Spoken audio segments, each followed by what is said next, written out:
We are back with some spot on analysis for the Browns' key performer of the game. Let me take you back to last week.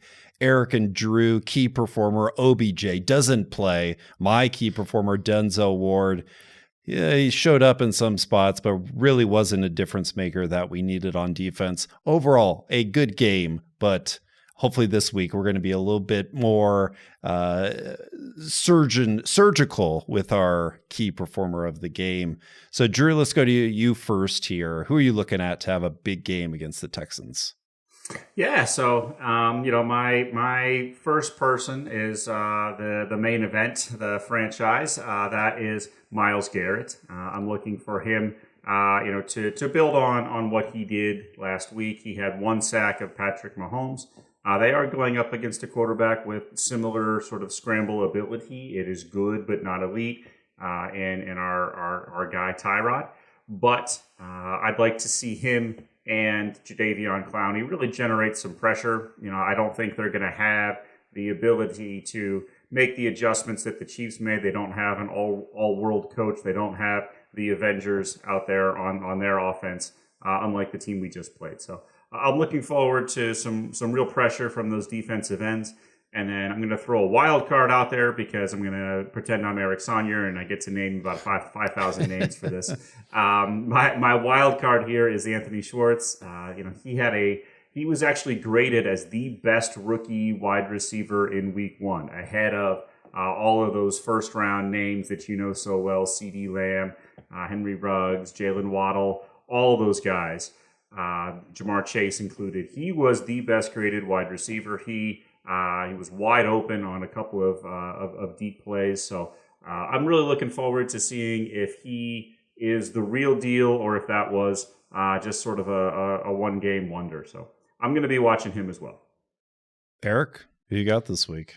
I'm going with Captain Obvious. I'm taking Baker Mayfield, and I think it's going to be a couple reasons. Despite going 21 for 28 last week for 321 yards, there's been some rhetoric, I guess you want to call it, about 0 touchdowns and 1 interceptions. I think looking at what Houston did against rookie Trevor Lawrence in his first game, 28 of 51, 332, 3 touchdowns. Granted, he had 3 interceptions. Goes to show you that this Houston team can obviously be passed upon. Obviously, Trevor Lawrence is a very talented quarterback, but it's his first ever start. So, knowing that they can give up yards and touchdown in bunches, I think Baker will avoid those rookie mistakes.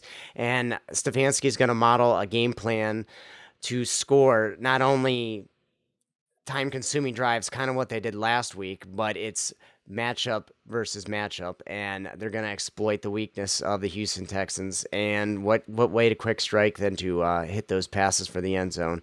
So I expect him to spread the ball around once again without OBJ being in there. I know I think it was around 9, but I could be wrong, of targets he had last week to different players. I see some similar this week. And, if it's, they're at the 25 and they see a mismatch one-on-one on the edge and it's Jarvis Landry against their second cornerback, then they're not going to just go to Chubb to try to eat up 2 more minutes. They're going to go for the kill right there.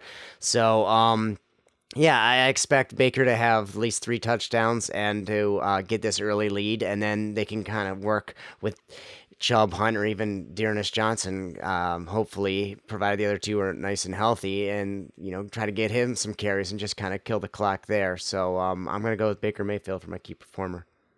I was going to say Baker, but let me go somewhere else. I'll go Nick Chubb. I think they need to get confidence back in Nick Chubb. He had the fumble last week. He's going to get back on track. The only reason why I wouldn't pick Nick Chubb, I feel like we're going to rely on him heavily as the weather turns. It's still going to be nice weather, still going to be perfect for passing. But I'm going to say Nick Chubb, get confidence, eat a couple of really big runs.